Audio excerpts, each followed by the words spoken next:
मेरी खामोशी को मेरी हार मत समझ लेना। मैं वो दरिया हूं जो वक्त आने पर सैलाब बनता है। जो डर गया समझो मर गया। किसी के मुंह में जुबान है और पीठ में रीढ़ है तो वो अरविंद केजरीवाल के यहाँ रह नहीं सकता ज्यादा दिन।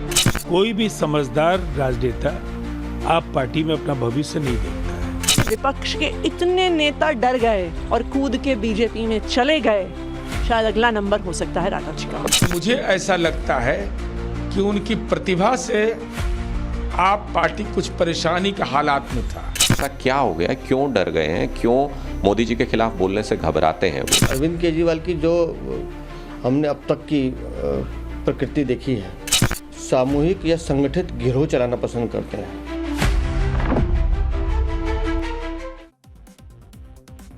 मेरी खामोशी को मेरी हार मत समझ लेना, मैं वो दरिया हूं जो वक्त आने पर सैलाब बनता है। ये कोई फिल्मी डायलॉग नहीं है। आम आदमी पार्टी के सांसद राघव चड्ढा ने इसी बुलंद आवाज के साथ अपनी चुप्पी आज तोड़ी। आम आदमी पार्टी ने कल राघव चड्ढा को राज्यसभा में डिप्टी लीडर के पद से हटा दिया था। इसके बाद आज सुबह करीब 10 बजे के आसपास राघव चड्ढा ने अपने सोशल मीडिया अकाउंट एक्स पर यह वीडियो संदेश जारी किया। कैप्शन में उन्होंने लिखा, खामोश करवाया गया हूं, हारा नहीं हूं। दरअसल 2 मिनट 18 सेकंड के इस वीडियो में उन्होंने बिना नाम लिए अरविंद केजरीवाल को सीधी चुनौती दी है। वीडियो में राघव चड्ढा ने आम आदमी पार्टी का कई बार नाम लिया और उनके खिलाफ एक्शन को अभिव्यक्ति की आजादी पर हमला बताया। ये वीडियो जैसे ही सोशल मीडिया पर वायरल हुआ, सामने आया, आम आदमी पार्टी के कई बड़े नेता फौरन एक्टिव होकर राघव चड्ढा पर सवालों के बाउंसर फेंकने लगे और वो ये भूल गए कि आम आदमी पार्टी के आज भी वही राज्यसभा के मेंबर हैं।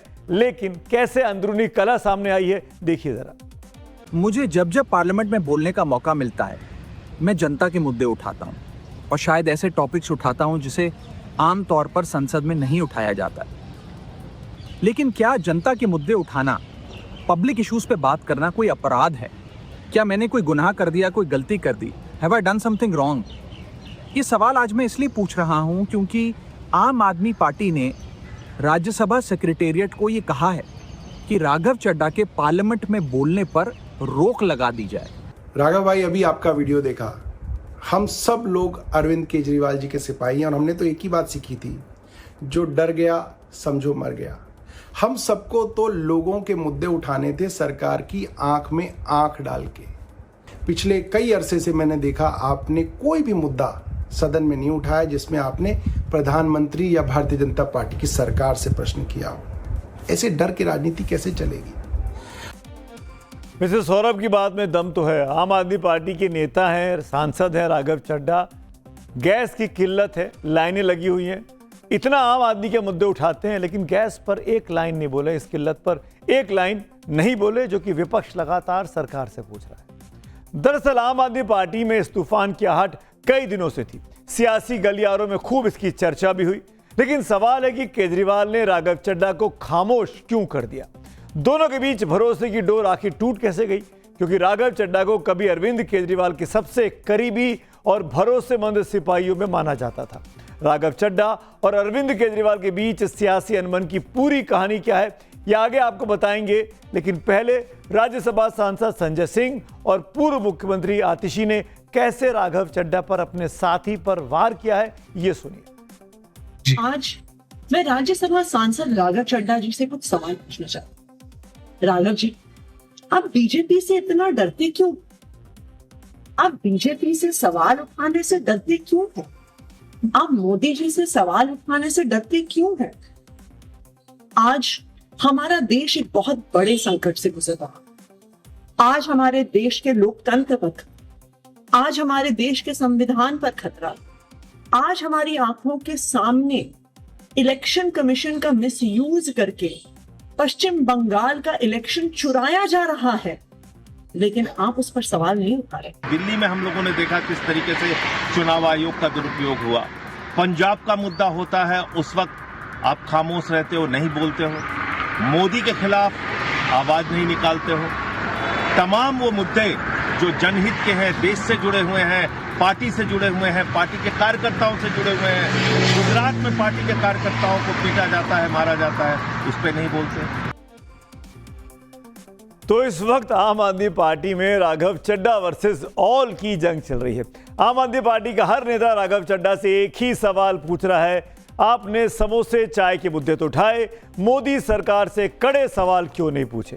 संसद में सवाल पूछने से डरते क्यों? ਰਾਜ ਸਭਾ 'ਚ ਕਈ ਇਦਾਂ ਦੇ ਫੈਸਲੇ ਹੁੰਦੇ ਆ ਜਿਹਦੇ ਵਿੱਚ ਸਾਰੇ ਵਿਪਕਸ਼ ਨੇ, ਸਾਰੇ ਵਿਰੋਧੀ ਧਿਰ ਨੇ ਇੱਕੋ ਫੈਸਲਾ ਲੈਣਾ ਹੁੰਦਾ, ਵਾਕ ਆਊਟ ਦਾ ਜਾਂ ਵਿਰੋਧ ਕਰਨ ਦਾ। ਜੇ ਉਹਦੇ ਵਿੱਚ ਕੋਈ ਬੰਦਾ ਨਹੀਂ ਕਰਦਾ, ਪਾਰਟੀ ਲਾਈਨ ਤੋੜਦਾ ਤਾਂ ਫਿਰ ਇਹ ਤਾਂ ਫਿਰ ਵਿਪ ਦੇ ਅਗੇਂਸਟ ਹੋ ਜਾਂਦਾ ਨਾ। राज्यसभा में आम आदमी पार्टी के 10 सांसद हैं जिनमें राघव चड्ढा की छवि बिल्कुल अलग है। वो संसद से लेकर सोशल मीडिया तक छाए रहते हैं। राघव को आप और हम सियासी पहचान छोड़कर कुछ वक्त के लिए ब्लिंकिट डिलीवरी बॉय के रूप में भी देख चुके हैं। ये तस्वीरें आपको याद होगी, दिखाई थी हमने चक्रव्यूह में। 10 मिनट डिलीवरी का जुल्म का मुद्दा उन्होंने संसद में उठाया था। ब्लिंकिट, जोमैटो, स्विगी के गिग वर्कर्स के साथ भी राघव चाय पीते नजर आए थे, उनकी समस्याओं को सामने लेकर आए थे। उनका मुंबई एयरपोर्ट पर उड़ान यात्री कैफे की एक तस्वीर भी पिछले ही दिनों काफी वायरल हुई थी, जिसमें वो सिर्फ 10 रुपए में चाय पीते दिखाई दिए। इसकी मुहिम भी उन्होंने ही चलाई थी, संसद में इस मामले को उठाया था।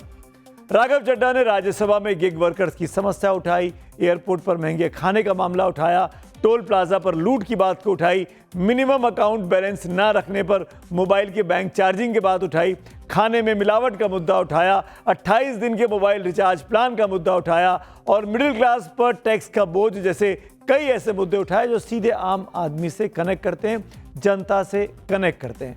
लेकिन एक भी मुद्दा ऐसा नहीं था जो पार्टी आला कमान की मर्जी से उठाया या पार्टी आला कमान के उठाए मुद्दों के साथ वो खड़े दिखाई दिए।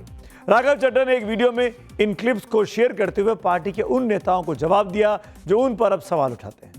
इस देश का मिडिल क्लास कमर तोड़ मेहनत करता है, लेकिन इस मेहनत के बावजूद मिडिल क्लास गरीब हो रहा है, अमीर नहीं हो रहा। जितने डेटा का पैसा हमसे लिया जाता है उतना डेटा हमें यूज करने दिया जाए, वो एक्सपायर ना हो। ये हमारे मेहनत के पैसे से खरीदा गया डेटा है। Sir, I demand in this august house to make paternity leave a legal right in India. Sir, third मेरा प्रपोजल है no bank charges for not maintaining minimum account balance. खाने में खतरनाक मिलावट का मुद्दा, फूड अडल्ट्रेशन का। सर, आज मैं प्री पेड प्लान के जो मोबाइल यूजर्स हैं उनकी ओर से 2 समस्याएं उठाना चाहता हूं। सर, पहली समस्या है कि रिचार्ज खत्म होने के बाद आउटगोइंग के साथ साथ इनकमिंग कॉल का भी बंद होना। दूसरी समस्या जो टेलीकॉम ऑपरेटर का 28 दिन का मंथली रिचार्ज। इस जीवन में 2 ही चीजें निश्चित हैं, डेथ यानी कि मृत्यु, और दूसरा है टैक्स। 1 केजी अगर एक्सेस बैगेज हो जाए तो फ्लाइट आपसे हजारों रुपए का किराया वसूलती है, लेकिन कई घंटों के डिले के लिए क्या फ्लाइट हमें कॉम्पनसेट करती है? इंडियन पेपर लीक हमने देखा, देश भर में देखा कि कैसे पेपर लीक हुए, क्या उसमें माफियाओं का राज रहा और कैसे बच्चों का भविष्य आज अंधकार की कगार पे खड़ा हुआ है। क्योंकि एयर पोल्यूशन का सारा दोष देश के किसान पर मढ़ा जाता है। आज मैं उस किसान की आवाज उठाना चाहता हूं। सरकार से मांग करता हूं कि हेल्थ और लाइफ इंश्योरेंस पर कम से कम। ये जितने मुद्दे आपने सुने जो राघव ने संसद में उठाए, इन सबको खूब वायरल किया गया। खूब वायरल हुए क्लिप सबने जरूर देखे होंगे, आपके मोबाइल फोन में भी आए होंगे। दरअसल ये ऐसे मुद्दे जो निश्चित तौर पर आम आदमी से जुड़े हुए हैं, आम आदमी को पसंद आते हैं, जिनका आम आदमी को फायदा भी हुआ। लेकिन आम आदमी की बात करने वाली आम आदमी पार्टी को इसमें सियासी फायदा कहीं नजर नहीं आया। हालांकि राघव चड्ढा ने लंबे समय से पार्टी से कुछ हद तक दूरियां बना ली थी। यहां तक कि शराब घोटाले में जब केजरीवाल जेल गए उस वक्त वो ब्रिटेन में थे, यानी राघव चड्ढा। केजरीवाल के बरी होने पर भी उन्होंने कोई रिएक्शन नहीं दिया था, वो भी पार्टी को पसंद नहीं आया था।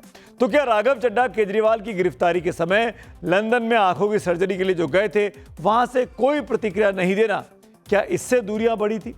शराब घोटाले में फंसने के बाद केजरीवाल की रिहाई हो गई, अदालत से वो बरी हुए, लेकिन जश्न में उनकी अनुपस्थिति दिखाई दी, राघव चड्ढा की चुप्पी दिखाई दी। क्या वो एक खाई बनी? क्या राघव चड्ढा सरकार से सवाल की बजाय रोजमर्रा के मुद्दों को ज्यादा उठाने लगे थे जो पार्टी लाइन के मुताबिक नहीं थे और पार्टी के मुद्दे वो नहीं उठा रहे थे? या फिर राघव चड्ढा की बढ़ती लोकप्रियता और संसद में आक्रामक प्रदर्शन ने केजरीवाल के सामने ही सियासी चुनौती एक तरीके की पैदा कर दी थी? ऐसा तो नहीं था कि वो केजरीवाल से अधिक आम जनता में लोकप्रिय हो रहे थे। ऐसे कई सवाल हैं जो राघव चड्ढा और अरविंद केजरीवाल के बीच सिर्फ टब्बल की वजह बने। वैसे कहा भी जाता है कि सियासत में दोस्ती वफादारी या करीबी नाम की कोई चीज नहीं होती, बस टाइमिंग होती है, सिग्नल होते हैं और शब्दों का खेल होता है। और जब शब्द बदलते हैं तो रिश्तों की दिशा और दशा भी बदलती है और विरोधियों को बोलने का मौका भी मिलता है। किसी के मुंह में जुबान है और पीठ में रीढ़ है तो वो अरविंद केजरीवाल के यहाँ रह नहीं सकता ज़्यादा दिन। वहाँ पर खाली रीढ़ विहीन, भ्रष्टाचारी, कमीशन खोर, ऐसे लोग जिनका अपना कोई अस्तित्व नहीं है, केवल कमीशन और दलाली और जनता को लूटने का काम करते हैं, खाली वही लोग वहाँ पे रह सकते हैं, वही लोग वहाँ पर बचे हैं। इसके अलावा किसी के अंदर अगर जरा भी आत्मा है, सत्य है, तो वो ज़्यादा दिन वहाँ पे टिकना असंभव है। जैसी करनी वैसी भरनी।